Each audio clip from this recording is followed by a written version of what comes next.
Welcome to another episode of Mentors Collective. Now, one thing that I've struggled with in scaling my business is once we hit 20 employees, you run into different types of problems than when you're just starting off, when it's just yourself and maybe one other person. So, as you grow, new problems will arise, problems that you weren't expecting to have, problems with HR, problems with legal, and your life starts to change very quickly. Your responsibilities need to change quickly, and your skills need to adapt to the changing problems and day to day.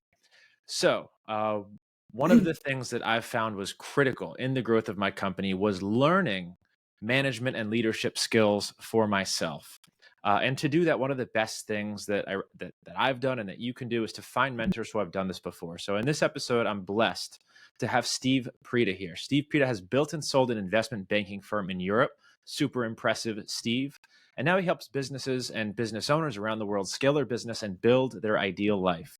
So, Steve, welcome to the show. Thank you for having me, Jay. I'm excited to be your guest. Me too. Let's have some fun. I detect a European accent, so let's start there. Steve, where are you from? Yeah, so I live in Richmond, Virginia, Central Virginia, which is it's got a conservative past, and I don't know what the future brings, but a lot of conservative people here, and when they hear someone with a foreign accent, they always get suspicious. They ask, "Where are you from?" And I like to tell them that I'm from the far east end of Richmond, and then they look at me, and I tell them Budapest, Hungary. So we moved here about 12 years ago from Hungary, and I can't get rid of the accent. If Ed Teller could not get rid of his accent in 50 years, I think I'm going to be challenged to do that in the next 10. I think it works, and it's got an air of mystery. Like when I hear you talk, I don't quite know where you're from. Certain accents are very distinguished, like British or Australian. Really, I can tell it's European, but I don't think you should ever get rid of it. I think it's awesome. And Budapest is one of my favorite places in the world. So I'm sad to hear that you left, but before you did, you started and sold an investment banking firm. That sounds insanely impressive. I would love to hear more about that. How many employees was it? What were you doing? Do you have a background in finance? Give me your backstory, Steve. Yes, I had a background in finance. I started my working life as a banker and an accountant. I worked for KPMG in London, which is a big accounting firm. And then I joined a bank which was very active in Central Eastern Europe. It was kind of a World Bank for Central Eastern Europe.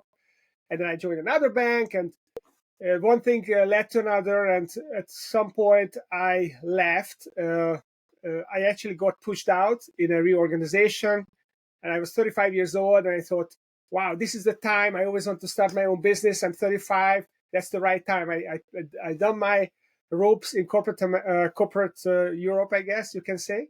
And I started my business, and we grew fast, and we grow to be market leaders in about 5 years between 2002 and 2007, and Wow. then we went through some gyrations. After the financial crisis, it really impacted my business. Had to downsize, but then we built it up. And at the peak, we were 15 people, and we closed 6 to 8 transactions a year in Hungary. And eventually, I sold it to a private equity group that wanted to get into investment banking, and then we moved over here, and the rest is history, so to say. Very cool. How old were you, Steve, when you sold that firm? I was 45. So 45. So you exited. You've got a buckload load of cash now, maybe. What do you think about doing next at that point? You're 45. You've exited. You've got some success under your belt. What was next for you? What did you do, and what was going through your mind? So actually, the way it worked was we moved over here in 2012, and I Mm. sold my business in 2013. So 2012, I wanted to sell my business, but I didn't get the right offer. And then I stumbled upon a book, Traction, by Gino Wickman, which talks about how to organize your business, how to uh, implement an operating system in your business, and that really helped me make that business. I call it buyable or sellable, and it allowed the business to stand on its own, and for me to pull out, and then I managed to sell it a year later. So the first year when we moved over here, I really thought that I would just create a carbon copy of my Hungarian business. Mhm. And I landed a couple of investment banking clients. I brought one of my best associates over from Hungary. So there's the two of us, and then we hired a few people here. But after a year or so, I realized that it was going to be much more difficult to build an investment bank here, where I had no connections, basically, Right.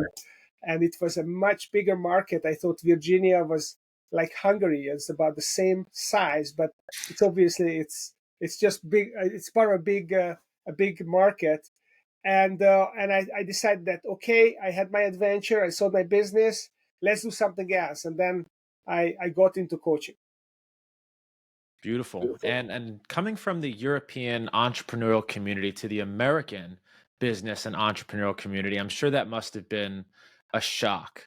What was the biggest difference that you think exists between being an entrepreneur and business owner in Europe versus now doing it in America? What's the difference? But I would say there are two big differences that really struck me. One was the obviously the market is much bigger and the competition is much more intense. So on the one hand, that was kind of a shocking. Up leveling was required in order to be able to compete here with so many more competitors Hmm. and people and so many more business minded people, informality and so on. The other thing that came with this was the speed of business. So while a typical meeting would take, where you would maybe talk to a client and maybe it was an introductory meeting or maybe it was a presentation meeting, it would be about 1 hour in Hungary. If I went to Romania, where we had an office as well, in Bucharest, in the capital of Romania, it would take about 2 hours. If you went into the countryside in Romania, it would take about 3 hours, so the same meeting. Now, when I came over to America, the same meeting in Richmond, Virginia, would take 30 minutes. People didn't take more time than that. No one brought you coffee and water and stuff like that. There was no preamble to the meeting. You just went into it. And when I went to New York to meet some prospects there, it was a 15-minute meeting. So Right. that was a really big difference, the speed of business here. And then the third thing was the level of trust that people have in business. It makes doing business so much easier. So I was a non entity here, basically. No one knew me other than through LinkedIn. They could look me up. Right. But essentially, people took the approach that they would assume that what you said was right, who you were, who put yourself forward as was who you were. They gave you the benefit of the doubt, which would not happen in Central Europe. Central Europe people are very, very guarded and very, very suspicious. So that made it so much easier because you could be communicating to people, you could be taken at face value until they found otherwise, and that somehow was very, very refreshing, and it made it to do business much, much easier here. That's great to hear. And I'm curious about the time difference. You said in Romania it would be a 3-hour meeting versus a 15-minute meeting in New York. Where do you think that comes from? Do you think people operate at different speeds? Do you think it's brain processing, culture? Why are the meetings, the times so different? I you know, initially I thought it was all about trust building. Hmm. So you would need to take more time to build trust before people would actually engage with you on substantive topics. I think that's part of it. The other part of it is the expectation of what you need to achieve. So in New York, people, they want to make the people who engage with me in these meetings. They probably want to make $500,000, $1 million or more money. So they had to get business done much more effectively and in a shortened time frame to be able to get there. In Romania, maybe the expectation was if you made $50,000 a year or 100,000, you were already very super successful. Yeah. So you could take more time to get the same result there. Um, I don't know. That's a theory, but I think it's something to do with expectation of what you wanted to get done in that amount of time, the pressure to get that certain thing done, and also it's the level of trust. So when you need to take time to build trust, to communicate, to read the tea leaves, so to say, so that you even would engage with that person, open up to them, then it takes more time to do business. Yeah, I agree with you. Meetings is something I actually think a lot about in my own company, and something that's usually a massive stress add. Mhm. So we have like a monthly thing where we try and get as many meetings off of our calendar as possible, because you can. It's really easy as a founder, as a C-level executive, to get inundated with all of the different teams and things that are going on in your company, and just have your calendars full of these internal meetings. So I'm wondering, Steve, what do you think the ideal meeting time is for like an internal meeting? I like to cap mine at like 15, 30 minutes tops for really important meetings, but Mhm. you come from a different place. So I'd love to hear your thoughts on internal meeting times and external meeting times. Yeah, so I actually teach my clients on how to set up a great, impactful meeting structure. Perfect. It's Break it not, down for me. Let's have the yeah. spark notes. So there are different meetings for different purposes, and Patrick Lencioni talks a lot about this topic in Death by Meeting, his book Death by Meeting. So the different meetings. So the first one, first level, what the first thing that you want to achieve in meetings is to create good communication, so that people connect the circles, so you know what's happening with your team, and it's great to have a daily stand up for that purpose. That would take you 5 to 10 minutes, so people just connect and what happened yesterday that the team needs to know, what's going to happen today that the team needs to know, where are you stuck. You just rapid fire. It's all about communication, making sure you have a touch point in the day. The second level of meeting is what we call the tactical meeting. This is where you want to tackle all the issues and challenges and problems that you encounter. And the weekly tactical meeting, it takes longer. It will take you an hour and a half. And the good way to organize this is to make sure that you spend about 30 to 45 minutes smoking out all those issues that you might have. Make sure that your projects, OKRs or rocks, are on track, making sure everyone's hitting their numbers, making sure you smoke out any issues on the team or with customers, and then you build your topic list, and then you just prioritize and work on your topics, and you spend 45 minutes to an hour to make as many decisions as possible, and to take action items on the board for this. So you make a decision, you take action. So that's the weekly tactical. Then the next meeting is the monthly financial meeting. So you want to make sure that you're hitting your numbers. So every month, it's a good practice to bring your team together and look through your financial statements. Are we hitting our revenue numbers? Are we keeping our costs to our budget? Are we hitting our gross profit margins?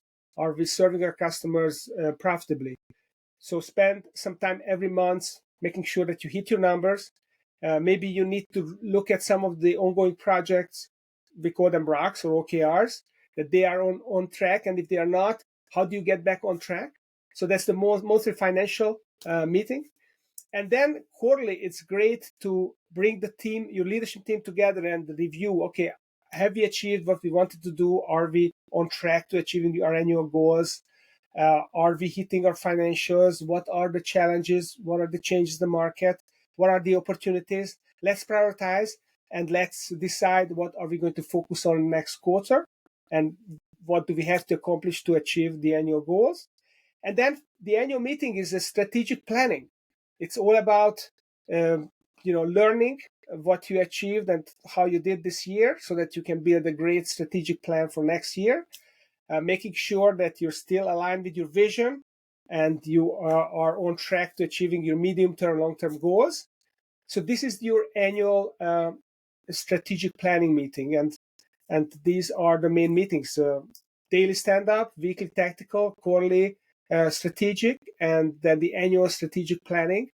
And then you're in good stead, and you're keeping your business on track. When it comes to external meetings, if it's a introductory meeting, I would not spend more than 15 minutes. Mhm. If you're trying to get a client, maybe a discovery meeting, that will take you probably an hour or so. If you want to close a deal with your clients, maybe it's a pitch, then it would take you an hour and 90 minutes. That's how I think about external meetings. Well, it sounds like we don't need any coaching. We do every single thing that you just mentioned, so that's awesome. Except the leadership meeting, we actually do quarterly now. We rent out a room, a big conference room, and we lock ourselves in there for the entire day. It's like 8 to 10 hours. And it's been so productive since we started doing this. I think one thing that people don't realize as their companies are scaling is the distance in communication between all of the different departments and how this can affect the company growing. Mhm. Uh, they're like each department kind of grows and operates as its own little sub company, and they're growing and building independently. And if there's not good communication there, or the goals aren't aligned and are different, it's amazing what we don't realize problems that we don't realize what problems are happening as this is going on without bringing everybody together. But once you do, you're able to hash all this stuff out and move forward. So very, very constructive. Thank you, Steve. Yeah, yeah, One quick. yeah. Just one more thought. So a big piece of the meetings is what I call peer accountability. Hmm. So when you have a team that you meet with regularly, it helps you hold yourself accountable, and then you hold each other accountable as well. It's very motivating for everyone involved if you've got the right kind of people. Because people generally they like to do well and they like to uh, demonstrate that they are doing what they promise to do, that they are achieving things. So you get together and you review the goals and you can tick off the goals. That's a super satisfying and empowering thing to do with your team. Yeah, I agree with you. So, Steve, one of the scenarios that I see all of the time, and I get asked this all of the time, is entrepreneurs who are building this company. They're making all of this money, but they're still the one in charge of all of the day-to-day operations. They're still servicing all of their clients. Maybe they've got a couple support staff or VAs that help them with some basic stuff, but they really want to get out of the weeds. Stop Mhm. selling all day, stop doing account management all day. Who are the first people that these entrepreneurs should hire? Who are the key decision makers and game changers that they need to think about paying the money and getting on board so that they can get out from the day-to-day work and start growing and start building their business? Yeah, so that's a great question. And I mean, the easy answer is that whatever is the missing piece on your business that you have to fill in for is the best person to hire. But if you are a small startup, maybe you're a singlepreneur, you've got a couple of VAs, that means you already took care of the administrative stuff because your VAs probably take care of that. Right. So You've got the VAs. you got the VAs out of the way. So I had actually a guest on my podcast, Management Blueprint podcast, and he suggested that delivery is the first place to go. So make sure that you already have a product or service. So you just, if it's a service, productize it, standardize it, create a playbook that will teach another person how to deliver that service, and that's the easiest to delegate, the execution. And then the next one, when you get the execution, that maybe sales or maybe it's lead generation. So appointment setting could be the one to delegate, because again, it's relatively easy to systemize. It's easy to delegate. It's not a high bar for someone to accept an appointment, as opposed to agreeing to work with you and pay money for what you do. So it's something that's easy to automate relatively. So appointment setting and maybe sales one is the next, and then the last one is HR. So Mm. actually finding the people that you will keep hiring and making sure that the person really understands your culture and the expectations for the different functions in the business that they are hiring for. So that person is probably going to be the next one, and ultimately the last one, which Steve Jobs said that the most fundamental functions of a business are marketing and innovation. So those are going to be the hardest one because it's a creative piece. How do you create new products and services? How do you find customers in new ways, interesting ways? How do you articulate what your product or service does for people? That's going to be the hardest to delegate. Right. That's typically the entrepreneur, right? The one who has to start by learning all the marketing, figuring out how to sell their product, figuring out the offer.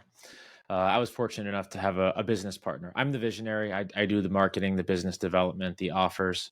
My partner is the operator. I don't know if you've read the book. Oh no, what is it?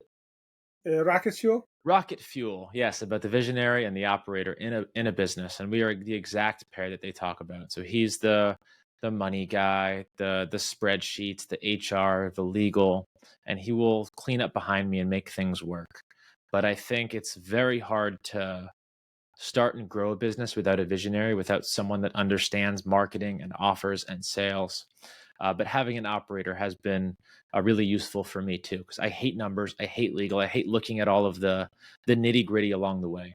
So having someone that you trust to help you with that definitely helps a lot. So Steve, moving on from that, you talk a lot in your website and in your materials about digging a moat around your business. And you moved to America. You mentioned that the competition is much fiercer here. And I've seen that too. You know, I run a digital agency nationally. I compete against some of the best marketers in the entire world, companies that have been around for a century sometimes.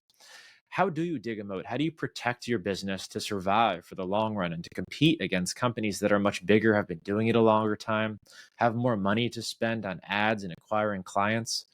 What do you do to stand out and dig that moat?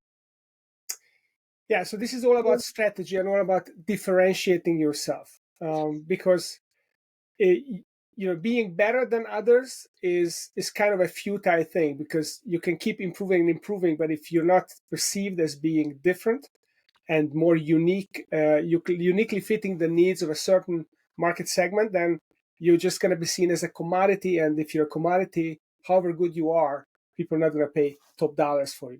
Hmm. So you're probably too young to remember, but when I grew up, I remember in the 80s and 90s, all these in the 80s, the Japanese electronics companies like Sony and Sanyo and Toshiba and Pioneer and all these guys, they kept innovating, they kept making things smaller and better and better, and the prices just kept dropping and dropping and dropping because the competition was fierce and these companies were not seen as very different. In the 90s, the same thing happened to the car companies. The Korean companies came in, compete with the Japanese, and they put more and more features into the companies and into the cars, and the prices pretty much kept the same in real time. So they were better and better, but not seen as different, and therefore they could not get the competitive and lasting competitive advantage. So the secret is to have unique activities. Michael Porter talks about the unique activities in your business that is actually going to make a difference. So if you think about Chick-fil-A, it's closed on Sunday. It's got the pickle brine sauce. The people say, my pleasure, and they bring you the drink to your table. It's much different from the other fast food restaurants, and as a result, they are 3 or 4 times more profitable than McDonald's or the others. So how do you build that? How do you dig that moat? You actually have to find these unique activities that are going to be differentiating your business in the eyes of the customers. And if you put enough of these unique activities together, then they're going to effectively dig a moat around your business, because it's going to be almost impossible to copy you, because these unique activities would all have to be copied at the same time. And some of them are not going to be visible to the customer, and they won't be able to know what to copy. So that's how you dig a moat. No, I love that answer. And I think these unique activities are much harder for bigger companies to implement. Bigger ships move way slower. There's way more.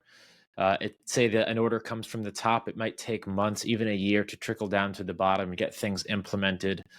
You got to add it to the handbook. You got to train all the managers. For a smaller company, for a startup, you can be much more nimble. If I want to make a change in my company, the bigger that we've gotten, now I've got to run it by my entire exec board. We've got to put it in the handbook. We need to have everything change. It's a lot slower. So that's where I think startups can have an advantage now against these bigger companies. You can innovate faster. You can add things that you see happening in the marketplace much faster than these bigger companies can. You don't have all the fixed costs that they do, massive salaries, massive buildings. So there's definitely a way for startups and entrepreneurs out there to outcompete the big guys. But very, very helpful. Jay, there is one caveat though, and Please. I'm much older than you, so maybe I have more. I've seen more of that stuff. I don't deny that you probably have a lot more wisdom than me. Yes. So here is the thing. Yes, the small companies, the young companies, they are much more nimble. They can make decisions faster. They can move faster. They can get twice as much done. the entrepreneurial energy is going to be much closer to getting things done, so you can get things done much faster. However, unique activities take time to mature, because it's not enough to just do something differently. It has to work better. And what I have seen is that the unique activities typically emerge as a result of a big crisis. So a company is hitting the wall, they can't figure things out.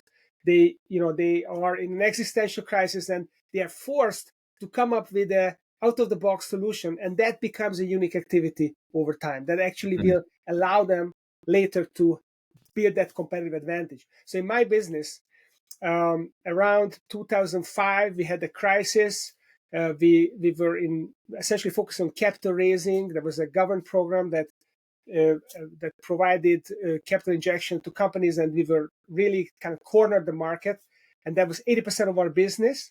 And suddenly, the rug got pulled out of under us, and suddenly we had to pivot, and we went into M&A, and then we had a cash flow crunch, and we had to figure out how to actually deliver an M&A engagement much faster than our competitors. We basically had to figure out how to go from 3 months to 4 weeks in terms of producing the deliverables, which was a financial model, an information memorandum, and so on. And when we figured that out, then suddenly our offering became much more attractive, because we could go to market in 4 weeks instead of 3 months. So all those customers, they want to come to us, plus they paid us the fee, the upfront preparation fee, in 4 weeks rather than 3 months. So our cash flow got much better. And that became a piece of our unique strategy stack, I call it, that helped us then move forward. And then, of course, there were other pieces as well. That's a good point, especially the one that good innovation comes from crisis, when your back is against the wall and you have to pivot and figure something out. Because when things are going well and the money's pouring in, people aren't usually like, all right, shit, like we need to come up with something, we need to figure something out, we need to switch it up and do it differently. They don't think that way until things aren't going so well. Success is a lousy teacher. Yeah, absolutely. Especially when it's your money. So whenever this happens in my business, we have a rut, something bad happens.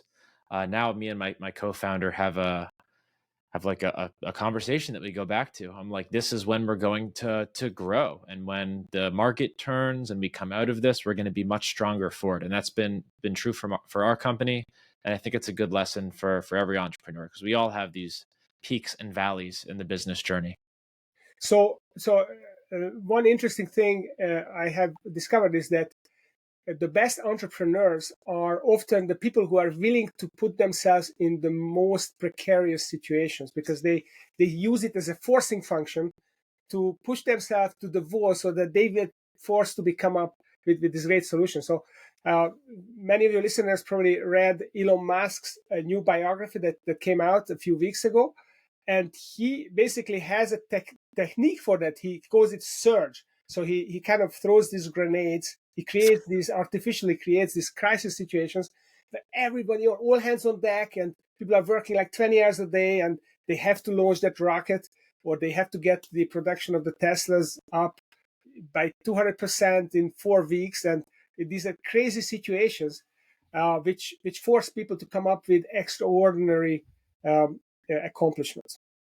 Right? The old burn the boats, right? If you get to the place, burn the boats behind you. You've got no way to escape. You just have to figure it out, and there's no other option. I think entrepreneurs are very good at that, especially good ones.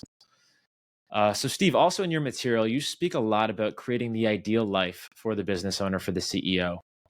I'm wondering, in your experience working with lots of business owners over the years, what does that ideal life typically look like, and do they ever actually achieve it? Oh, that's a great question. So the ideal life thing came from my experience as an investment banker. So I've worked with scores of entrepreneurs and helped them sell their business. And often the driving force was they wanted to get rich. They wanted to be financially independent. They didn't want to work a day in their life, the rest of their lives. Or they had this thing. Once I had an entrepreneur who was 26 years, he was 29 years old when he approached and said, I promised myself to be a millionaire by the age of 30, so I have to sell my company by my birthday. And he said, like, he set this big success fee if we achieve that. And we actually didn't achieve it. And after his birthday, he realized that he doesn't have to sell this company. He can run for another 10 years. So the point is that many entrepreneurs think that their ideal life is to get rich and then have that money in the bank, and then they have all the time in the world and they can travel. And often that's a fallacy, because running a business is a very meaningful activity. You've got a lot of people that you're helping. You've got your team that you're engaging with, and they basically look to you for leadership. And then you're serving the customers. It's a very fulfilling thing. It can be stressful, but it can be fulfilling. So unless you have a better thing that you can go after, I wouldn't advise you to think about selling your business. But if you have an idea, if your ideal life is not to be that entrepreneur, it's not to run this business, then figure that out and then use your business as a vehicle to get you there. I think it's a super big opportunity for us business owners who have a viable business that we figured out how to make money. It may not be super profitable, but we have a machine and we just have to put this machine in good shape, and then we can get to wherever we want to get to. So if we want to get rich, yeah, we can do that. If we want to travel the world and use the money for that, we can do that. If you want to start a foundation and want to give back, or want to become best-selling author and speaker, and you just want to use your experience and do that. So if you just want a very vibrant social life and you want to be a life of the party and host gatherings, you can use your company to put yourself in a position to be able to do that. But here's the thing: when you fix your company and you make it self-managing and growing and profitable, then you might realize that it's actually quite fun to grow that business and to see it succeed. And you no longer want to chase that rainbow and go after something else and give up your identity of being an entrepreneur and do something else. Right. I can't even imagine what I would do with my life if I were to sell my business, even if I would get $10 million. I have nothing that I want to do with the $10 million. So that conversation comes up a lot with my co-founder and I too. It's like, do we sell it? We've had a couple offers, but I love going into work every day, building the company, and I don't know what would be next if I were to sell the company and go start building the next thing. It's my baby, and I think a lot of entrepreneurs do become attached to their businesses. Having worked with entrepreneurs, maybe who have sold companies similarly to yourself, do you find that they're typically happier after they sell their business and move on to the next thing, or happier when they're in the process of growing the company? What do you think?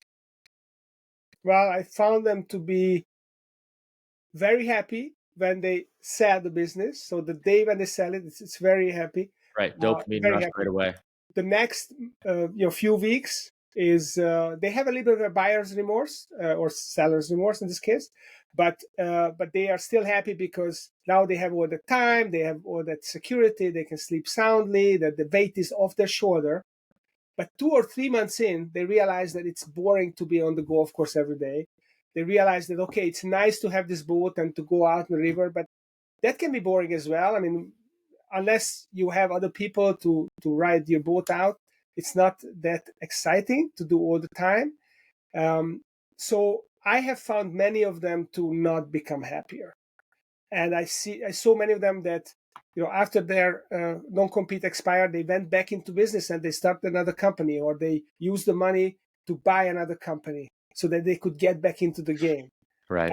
We sold a business to a retired CEO of a public company who was 68 years old, and he retired. He had all the money in the bank, but he was bored out of his mind. And when I showed him a small company that was profitable, that he said in his industry that he understood, he got so excited, and he came back in and became the CEO, and we found some money for them. So no, my answer is no. And that's actually one of the regrets I have as a former investment banker. I think if I knew what I know now, I could have helped those people to make their business better so that they might not have had to sell it or make money with it while owning it, or at least we could have made it much more valuable and helped them sell a more valuable asset. All right, well, we learned from all these experiences, and I'm sure you've learned a lot and have a lot to give back now. And you are giving back. You've got a podcast, you've got all these books. So tell me, for the listeners who resonated with what you had to say today, Steve, where is the best place to start consuming some of your other content? Tell me a little bit about the books, the podcast. What are you working on? Okay, so the podcast is called Management Blueprint. And the idea is that I am obsessed with this idea of blueprints, so frameworks. So what are those kind of shortcuts, those concepts that help you understand your business and how to grow it faster, and how do you implement it? So I interview entrepreneurs like you, Jay, and maybe you should come on the podcast as a guest as well. I'd be happy to. Thank you for inviting me. Yeah, so we'll talk about that offline. But basically, my goal is to essentially get that thing that this entrepreneur has discovered, a shortcut that is uniquely theirs, and share that with the audience so that people who are driving the car or watching the video, they have an idea and they can do something in their business. So that's the podcast. The books, I have 3 books. Depends on where you are. So if you already have a business that you have grown and you're ready to sell it, then I recommend you read Buyable. So how do you make your business buyable? How do you tweak it so that you get the best value for it? I've got about over 100 stories as an investment banker. Some of the war stories I lived through with my clients are in there. If you are, if you have a business that already makes money, I call it a viable as opposed to a buyable. A viable business that you figured out how to make money. Maybe it's not very profitable, but you have at least 10, 15 people, so it's a real business. Then I recommend Pinnacle, 5 principles that get your business to the top of the mountain, and that will help you. It will show you a way. Let me show it to you. So this is the Pinnacle OS wheel. So that shows you the 5 principles of how to build this business and the 15 practices to build a great business. If you already have that great business, so maybe you implemented an operating system like EOS or Pinnacle OS or Scaling Up or something like that, then Strategy OS is your book, because that will help you dig a moat around your business. It will help you put these unique activities, a strategy stack of unique activities together so that your business can grow, become much more profitable, and competitors won't be able to touch you. Beautiful. I appreciate you sharing. And guys, I'm going to link Steve Preda's website down in the description here. It's stevepreda.com. And all of his books and podcasts are listed there. But Steve, thank you so much for joining me today. I had a blast chatting with you, and it sounds like we might be able to run it back on the Steve Preda show. Absolutely. Thank you again. It was awesome. It was great fun. Thanks, Jay, for having me.